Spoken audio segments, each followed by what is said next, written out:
Mercyhouse. My name is Megan Messersmith. I graduated from Amherst College in 2011, and I now live in Wheaton, Illinois, which is a suburb of Chicago. And this May, I'll graduate from Wheaton College Graduate School with a master's in theology. So how did Jesus shape me as his disciple while I was in college? I first think of his calling and salvation in my life my freshman year. That's when I became a Christian, and that was unexpected, but glorious. And so I really just started with the basics of discipleship. I started to learn how to read and interpret the scriptures, how to pray by myself and with others. I had never prayed with other people before coming to college, so I remember I was scared to do that. And I learned from scripture the importance of the local church and how to relate rightly to people within that body.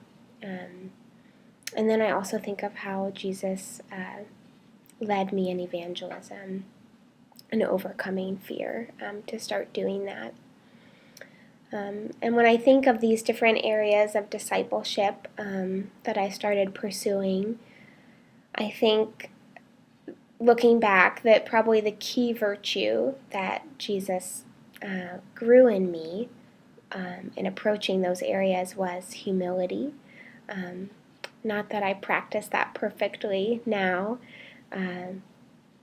but for instance, in reading scripture, I started approaching the Bible with a humble spirit, so a willingness to be corrected by the Word, laying aside my agenda, my presuppositions, and allowing God to reveal himself to me by the Spirit. And Mercyhouse midweek groups were crucial for me in that. It's always best to interpret Scripture in community, and I learned so much from people in my midweek groups. So that was really great for me. And then I think of prayer. There were times at Amherst when I felt very isolated in my faith, either that I didn't connect with other believers on campus from different backgrounds, or just that there were very few Christians on campus. And I think God grew me in a humble dependence on him in prayer. I began praying frequently and sometimes desperately for help to sustain my faith, and to love God more. And then in terms of the local church, I just can't overestimate or overemphasize how important Mercyhouse was to me in growing to love Jesus more. It came to a point where just every Sunday I just knew that I needed to go to church.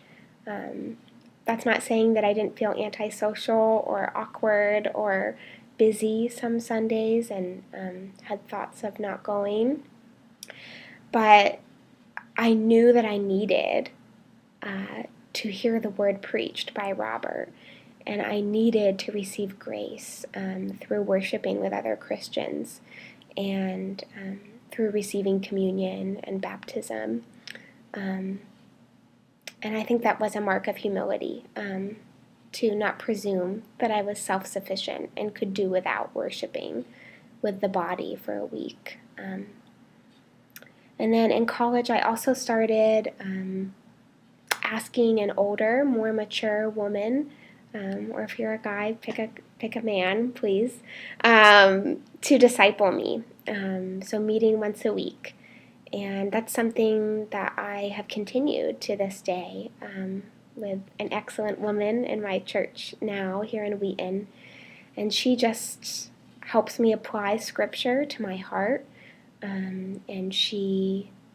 I place myself in a position of submission to her correction, to her advice. And Melanie Kremrye and Cindy Polson Bishop were two of the women that helped fill that role for me when I was at Mercyhouse.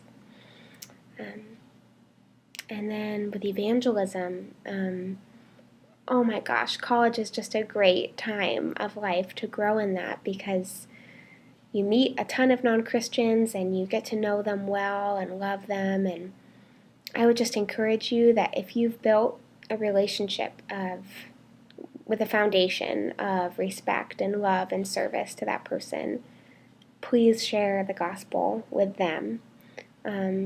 It's for their good and for God's glory too. And there is a humility in doing that, because you have to be willing to sacrifice their opinion of you, that they might think less of you after you do that. But God did grow me in that, almost against my will. So anyway, those are just some key ways that I think I grew during college, and they've all been amazingly important in continuing to grow here at Wheaton. But okay, great to talk with you, Mercyhouse, and enjoy the sermon.